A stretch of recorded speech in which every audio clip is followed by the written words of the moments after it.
भक्त संकटी धावून आला. हे वेडे वाकुडे माझी माया मान्य करून घेशील काय?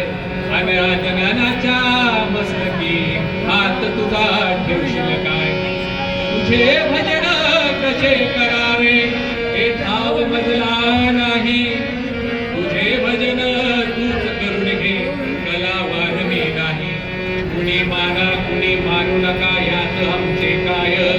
अन भगवंताची सर्व लेकुरे एक पिता एक माय. अन भगवंताची सर्व लेकुरे एक पिता एक माय. दत्त दर्शनाला जायचं जायचं